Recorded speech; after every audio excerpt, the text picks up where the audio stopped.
विचारणार आहे. काळूरामजी, मला एक सांगा, 30 वर्षाच्या संघर्षामध्ये पवारांच्या विरोधामध्ये तुम्ही एवढी आंदोलनं केली, एवढे सगळे मोर्चे काढले, एवढा सगळा संघर्ष केला, कधी अशी भीती वाटली नाही मनामध्ये?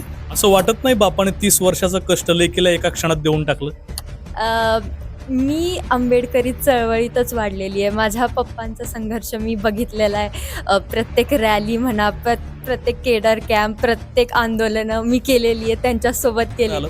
माझा प्रश्न असा आहे की अजित पवार तर पहाटे 6 वाजता उठून काम करतात, मग त्याच्यावरती तुम्ही आता कसं काय पुढचं तुमचं रणनीती आखणार? ते जागा बघत फिरतात मोकळ्या बारामतीकरांचे.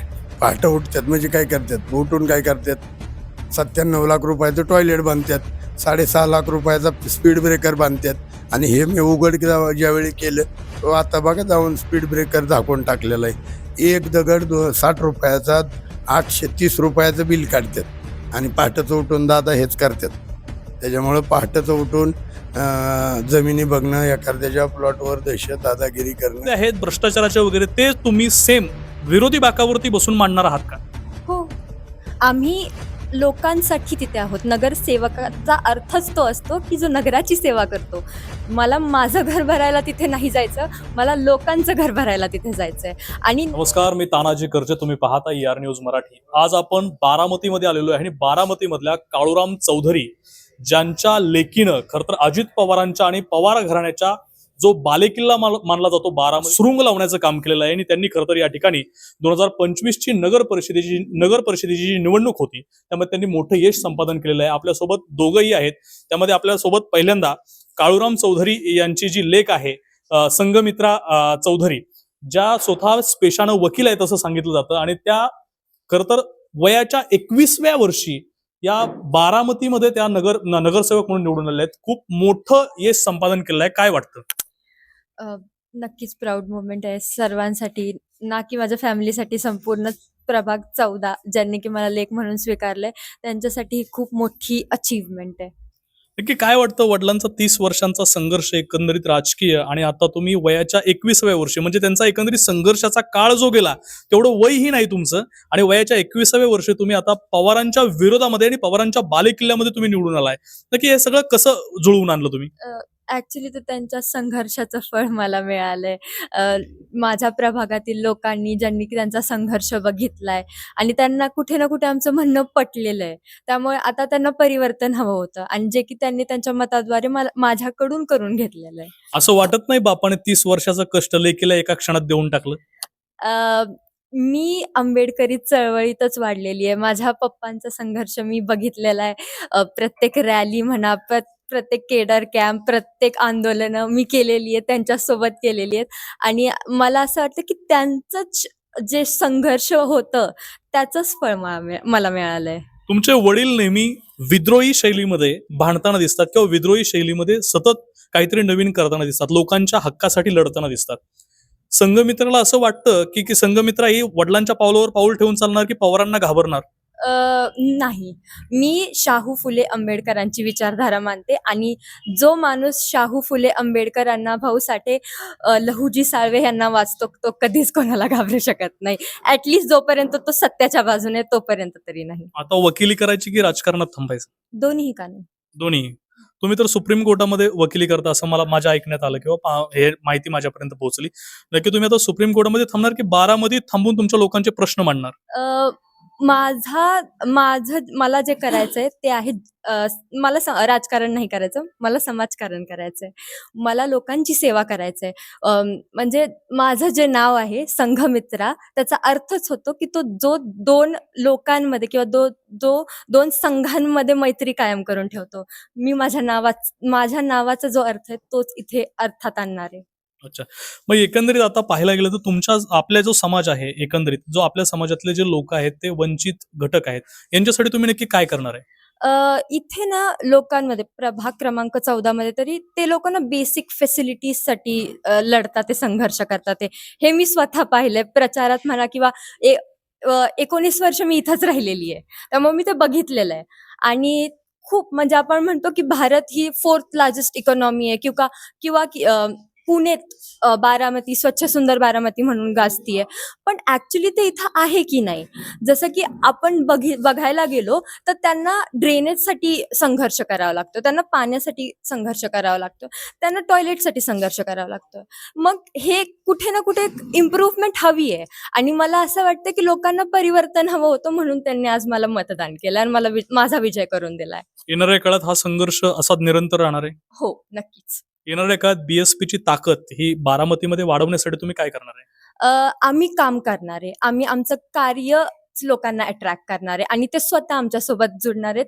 जसं की कांशीराम साहेब म्हणायचे की मी तर फक्त चालू केली मोमेंट आणि कारवा असाच बनत गेला. तेच आम्ही पण करणार आहे. बरंच वाचन दिसतंय खरं तर ताईंचं. आणि हेच चळवळीतली एक नवीन तुम्ही पाहू शकता की चळवळ काय असते, तर काय काळूराम चौधरींच्या संघर्षातून आपल्याला पाहायला मिळते. काळूराम चौधरी हे नेहमीच, त्यांचे तुम्ही बरेचसे व्हिडिओ पाहिले असतील की पवारांच्या बारामतीमध्ये विद्रोह करणं एवढं तसं पाहायला गेलं तर सोपं नाही, परंतु तो विद्रोह काळूराम चौधरींनी केलाय. काय वाटतं एकंदरीत 30 वर्षाच्या संघर्षानंतर लेख आज यशस्वी झालेली दिसते, काय वाटतं तुम्हाला? हा फुले शाहू आंबेडकर, मान्यवर कांशीरामजी आणि बहन कुमारी मायावतीजी यांच्या संघर्षाचा आणि यांच्या विचारधारेचा विजय आहे. मी तर त्याचा फक्त एक वाहक आहे, म्हणजे मी हत्तीचा माहूत आहे.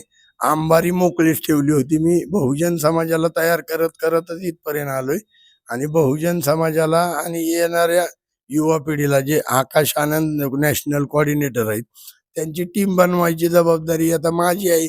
मग मी त्याची सुरुवात माझ्या घरापासून केलंय. माझ्या लेकीला आकाश आनंद साहेबांच्या टीमचा पहिला सदस्य महाराष्ट्रातून बनवून मी दिलेला आहे पार्टीला. काळूराम चौधरी यांचा आवाज बसलेला आहे एकंदरीत. खरं तर हे पाहू शकता तुम्ही. मला तुम्हाला एक प्रश्न विचारायचा आहे. आता तुमची लेक 21व्या वर्षी राजकारणात आली किंवा 21व्या वर्षी समाजकारणात आली, तुम्ही निवडणूक लढवलं, बारामतीचं नगरसेवक पद तुमच्याकडे आलं, बीएसपी कडे आलं. माझा प्रश्न असा आहे की अजित पवार तर पहाटे 6 वाजता उठून काम करतात, मग त्याच्यावरती तुम्ही आता कसं काय पुढचं तुमची रणनीती आखणार? ते जागा बघत फिरतात मोकळ्या बारामतीकरांचे.